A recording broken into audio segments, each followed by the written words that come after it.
Urban, would you rate this like you would 2005? 2005, you went into the FSU game. It was kind of a must-win for you. Even if it was a rivalry game, you needed that for the momentum going on. Would you categorize that the same way? Sure. Okay, what about your injury situation? Injury situation, DeBose looks like he ran around yesterday. I'll put him in the probable. Dominic Easley, questionable. He has an ankle sprain. We're going to know more today on how severe he is. He didn't do anything yesterday. Jeremy Brown, who has a hamstring, was still limited yesterday, but I'm putting him in probable. A.J. Jones, probable. He didn't play last week because of a hamstring. Anybody else?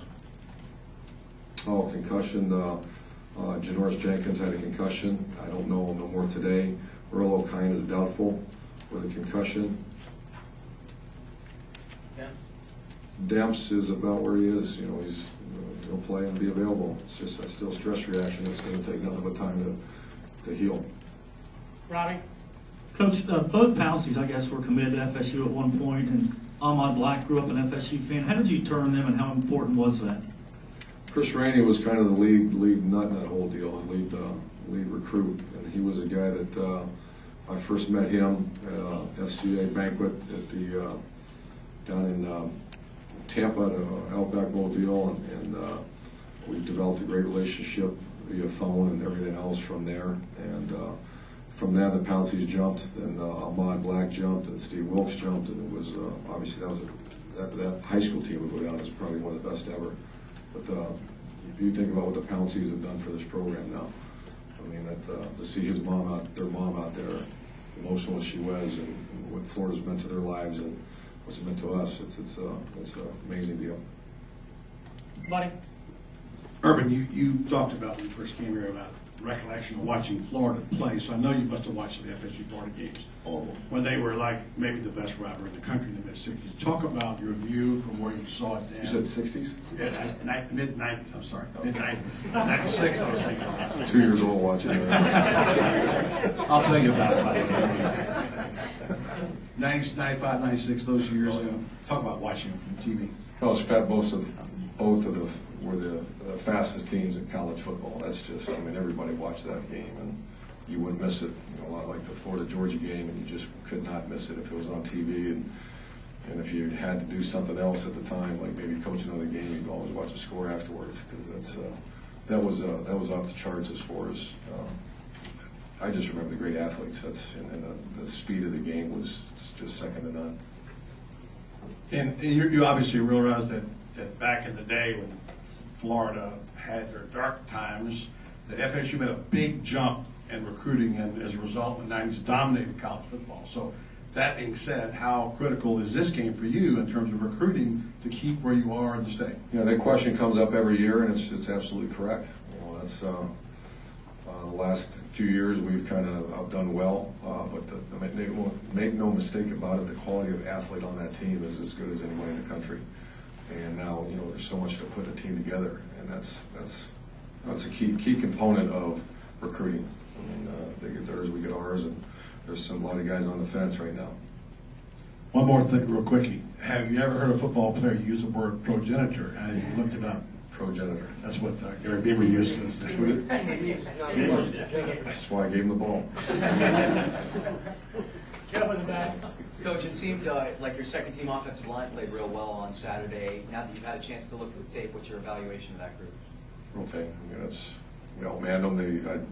I watched very little of it, to be frank with you, so we're just focuses on. I think we have some good young linemen, but our focus is just getting ready for Tuesday's practice, man. That's all effort on Tuesday. And one more thing, when you had 10 offensive possessions on Saturday, scored on 7 of them.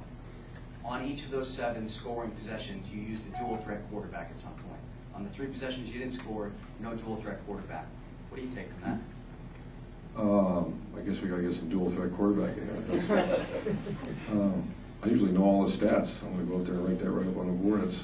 I think that threat is real, especially the quality player that they are and the threat that they give you. So it's interesting. Mike up front.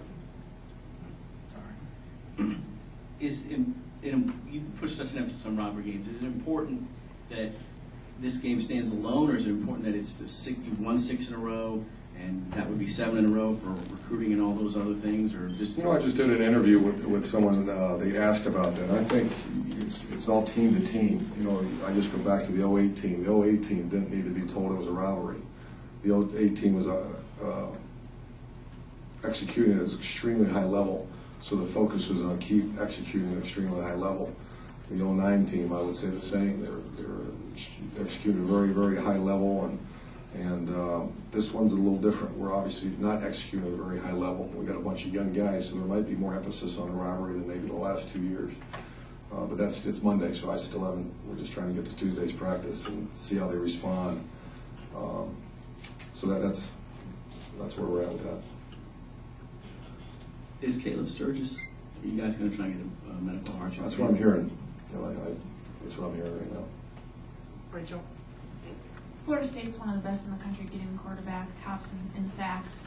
You guys have had some protection issues. How would you rate each different aspect, line, your backs, whatever they're doing to protect the quarterback, and what you guys need to do to do well there? How would I rate them? Yeah, how they've done so far, your line. Well, average, obviously, when you look at the statistics, you know, whether it be, there's so much involved in that, whether it be a guy getting open, whether it's a missed assignment, whether in the offensive line or a running back who's involved in protection, or the fullback. So if it was one issue, we would have corrected that issue. I think at times we protected very well, and but this is a problem this week.